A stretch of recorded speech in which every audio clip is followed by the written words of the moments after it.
আমার বরের বাইকটাও কিস্তি করে কিনেছি শুনে অনেকে তো আমাকে বলছে এবার বেশি বেশি করে বাইকের ভিডিও দাও যাতে কিস্তির টাকা উঠে যায়। এটা কোনো কথা বলো তো? আরে যে বলেছে ঠিকই বলেছে, কারণ এই বাইকটা নিয়ে এখন ঘন্টায় ঘন্টা সেকেন্ডে সেকেন্ডে এক একটা ভিডিও ছাড়বে। ঠিক বলেছো। তো হয়ে গেছে ওয়েলকাম মাই চ্যানেল ইয়োর শুরু। তো গাইস আবারও চলে এসেছি নতুন একটা মজাদার ভিডিও নিয়ে। তো গাইস চলো শুরু করা যাক আজকের রঙ্গ তামাশা।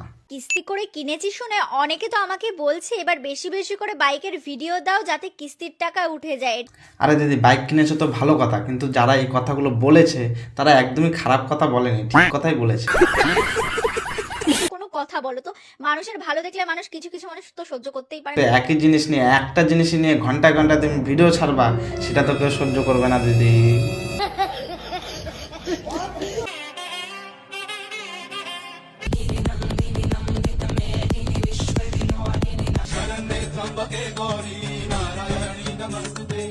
মা কালী মা লক্ষ্মী সবকিছু সেজে নিয়েছে, কিন্তু সব ঠিক আছে, কিন্তু এই যে যে ইনি যে আসল লাইফে কেমন দেখবে। লাখ লাখ টাকা থাকলে হয় না, খাওয়ার জন্য মন থাকা চাই। তো এই হচ্ছে সেই দেবী যে নাকি বলছে খাবার খেতে মন লাগে, মুখ না হলে চলবে না। বলছি তুমি কি মন দিয়ে খাও, মুখ দিয়ে খাও না? তোমরা অনেকে জিজ্ঞাসা করছো যে আমার এত কিছু হয়ে গেল তারপরে কিভাবে আমি এত হ্যাপি আছি, কিভাবে এত ভিডিওস পোস্ট করছি। আরে ভিডিও পোস্ট না করলে কি করাবে, কারণ এখানে তো পুরোটাই পয়সার খেলা। ভিডিও না ছাড়লে পয়সাটা উঠবে কোত্থেকে? তাতে ল্যাংড়া হোক, খোড়া হোক, অ্যাক্সিডেন্ট হয়ে যাক, যাই হয়ে যাক, ভিডিও ছাড়তেই হবে। তার মানে কি করব, আমি ডিপ্রেসড হয়ে যাব নাকি? মানে যেটা কপালে ছিল সেটা হয়ে আরে সুমি দিদি তুমি ডিপ্রেশনে চলে গেলে হবে? তুমি তোমার এই ভ্যাটাকে নিয়ে একটু পাহাড়ে, একটু সমুদ্রে, একটু জঙ্গল টঙ্গল একটু ঘুরে আসো, দেখবে এমনি তোমার ভিডিও হয়ে যাবে, তাতে সাথে সাথে তোমার পয়সাটাও উঠে যাবে। কারণ পয়সা না হলে কি হয়? জানো তো, আমার মনে হয় যে মন ভালো থাকলে শরীর এমনি ভালো হয়। আরে তোমার ওই কথা মানায় না, কারণ তোমার কাছে পয়সা আসলে তোমার শরীর ঠিক হয়ে যাবে, মন টন তো বাদই দাও সব।